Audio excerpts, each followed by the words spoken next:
إن هذا القرآن يهدي للتي هي أقوم ويبشر المؤمنين الذين يعملون الصالحات أن لهم أجرا كبيرا. الحمد لله وحده والصلاة والسلام على من لا نبي بعده. أبلون جابت لبا بارك الله فيكم سوام كيرزة بيرينغا تجوكانيا واتلبا وبلموا عيسى عليه السلام مدكا أنتونيو عيسى يسوع mu Bible amuyita Yesu. Obusiraamu bulaba butya Yesu mwogerako oti mu Quran. Ekisookera ddala nga tunaba kumutandikako tujja kulaba maama we Maryam alayha salam. Maryam ayitibwa Maria, emirembe gibeere ku ye. Abaffe Quran Allah subhanahu wa ta'ala amwogerako atya mu Quran Maria. Ekisooka Allah subhanahu wa ta'ala asukkulumya gw'aba yagadde mu bitonde bye nga bw'aba yagadde. Allah asukkulumya kyonna kyonna mu bitonde bye n'akisukkulumya ku bitonde ebirala nga bw'aba yagadde. Kyonna nti Allah agamba nti Allahu yastafi min almalaikati rusulan wa min annas inna Allaha sami'un basir. Allah subhanahu wa ta'ala asukkulumya, Allah subhanahu wa ta'ala yasukkulumya era n'alonda mu bamalayika, yasukkulumyamu ababaka mu bamalayika ba Allah. Allah yasukkulumya ababaka gamba bamalayika abaleeta obubaka eri abantu eri bannabbi be. Allah yabasukkulumya ku bamalayika abalala. Era nabwe kityo mu bantu Allah subhanahu wa ta'ala n'abeera nti muteekeri gye tusomye mu Quran Allah era yasukkulumya ababaka mu bantu.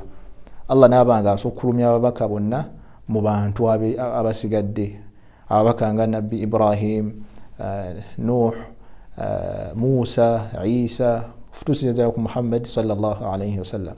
Allah abeera nti ababaka abeera nti abasukkulumya ku bitonde ebirala ku bantu bonna abalala.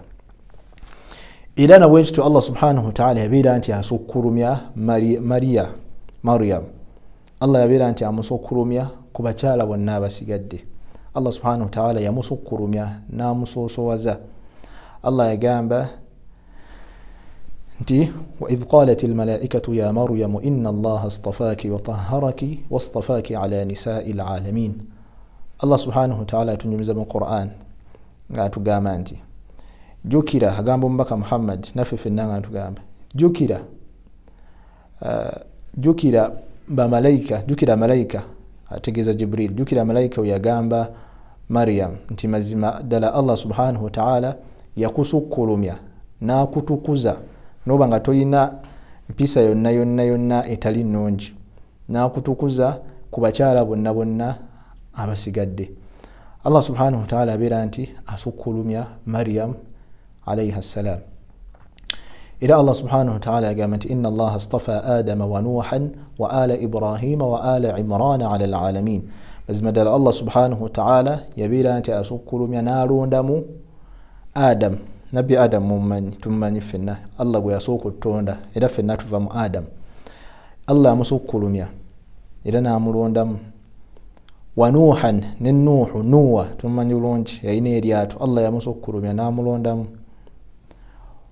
Allah wa ala Ibrahim n'abantu ba Ibrahim tumumanyi bulungi yalina omwana Allah n'amulagira abeere nga amusaddaaka era yali mwetegefu okusaddaaka omwana we ku lwa Allah. Oyo naye Allah yamusukkulumya n'amulondamu n'abantu bonna abaamuvaamu, abantu b'ennyumba ye bonna Allah yakola ki? Yabasukkulumya. Wa ala Imran n'abantu b'ennyumba ya Imran Allah subhanahu wa ta'ala yabasukkulumya. Imran yani Imran ye taata wa Maryam alayha salam, taata wa Maryam ye maama waani wa Yesu. Kati Allah yasukkulumya ennyumba ya Imran, ennyumba eyo Yesu mwava, ennyumba eyo maama we Maryam mwava. Wajjukira Yesu ye ekika kye kiri wa maama we kuba yali talina taata we, yali ava mu maama we yekka.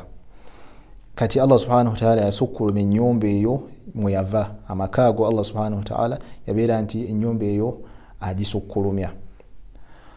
Allah subhanahu wa ta'ala atunyumiza ebyengera bingi byabeera nti awa Maryam alayha salam. Maria yabeera nti Allah amuwa ebyengera bingi. Allah atugamba mu Qur'ani إذ قالت امرأة عمران رب إني نذرت لك ما في بطني محررا فتقبل مني إنك أنت السميع العليم. فلما وضعتها قالت رب إني وضعتها أنثى والله أعلم بما وضعت وليس الذكر كالأنثى وإني سميتها مريم وإني أعيذها بك وذريتها من الشيطان الرجيم. فتقبلها ربها بقبول حسن وأنبتها نباتا حسنا وكفلها زكريا كلما دخل عليها زكريا المحراب وجد عندها رزقا قال يا مريم أنى لك هذا قالت هو من عند الله إن الله يرزق من يشاء بغير حساب. مماتيكا أغوغتولابي mu Qur'an Allah subhanahu wa ta'ala atunyumiza engeri Maryam gye yazaalibwamu ne maama wa Maryam yayogera biki ng'agenda okumuzaala. Maama wa Maryam yabeera nti asaba omwana we, asabira omwana we gwalina mu lubuto, yabeera nti amusabira, n'abeera nti yasaba Katonda nti ya Allah Katonda nkusaba okkirize omwana ono ali mu lubuto muweeyo gy'oli abeere nga akuweereza. Saba okkirize omwana ono gwenna mu lubuto abeere nga akuweereza, aweereze emirimu gyo, nga akola emirimu gy'eddiini. Era Allah n'agera n'azaala Maryam. Yali tamanyi nti agenda zaala muwala, agenda olaba azadde muwala Maryam.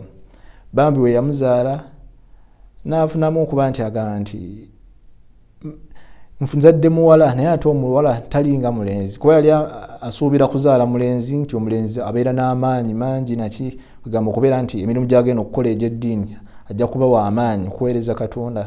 Omulenzi aba n'amaanyi mangi okusinga ku muwala, naye era teyaggwamu ssuubi, yasigala omwana amuwaddeyo abeere nga aweereza eddiini, aweereza Katonda. N'abeera nti amuwaayo Maryam n'amusabira Katonda abeere nga amukingiriza sitaani. Era Allah nakkiriza n'abeera nti akingiriza Maryam sitaani, n'asaba n'ebyonna n'omwana alimuvaamu, kugamba n'asaba ne gwalizaala abeere nga Katonda akola ki, amukingiriza sitaani. Era mu maaso eyo Maryam yabeera nti azaala Yesu, era Yesu Katonda yabeera nti amukingiriza sitaani, sitaani teyamukola ki, teyamusinzaako okumaanyi wadde n'olunaku n'olumu. Allah subhanahu wa ta'ala bw'atyo bwe yasukkulumya Maryam maama wa Yesu. Era bwe yamuzaala taata we yafa ng'akyali mu lubuto. Maryam yazaalibwa mulekwa, n'akulira mu mikono gya Zakariya nabbi wa Allah. Era Zakariya n'abeera nti amukuza paka we yafuuka omukyalo omukulu. Zakariya naye yali nabbi wa Allah. Mu bufunze mateeka getulabemu ebintu bina Allah bye yabeera nti awa Maryam. Ekisookera ddala yamuwa, Allah yakkiriza okubeera nti Maryam aweereza Katonda. Ekyokubiri Allah subhanahu wa ta'ala yamukuza mu nkuza ennungi nga amuwa ebyokulya, nga ne Zakariya yamukuza tamanyi gye biva, nga afuna ebyokulya ebyenjawulo nga Allah yabimuwa ng'abantu tebamanyi na gye biva. Allah n'amuwa n'aba nga yakulira mu mikono gya nabbi, era n'akulanga mu mukyala wa mpisa. N'ebyengera ebirala bingi nnyo Allah byabeera nti awa Maryam, emirembe gibeere ku ye. Hadha wallahu a'la wa a'lam. Ebyo ebimu ku bitono ebikwatagana ne Maryam. Insha Allah tujja tutandikiraawo mu kusoma kwaffe okuddako.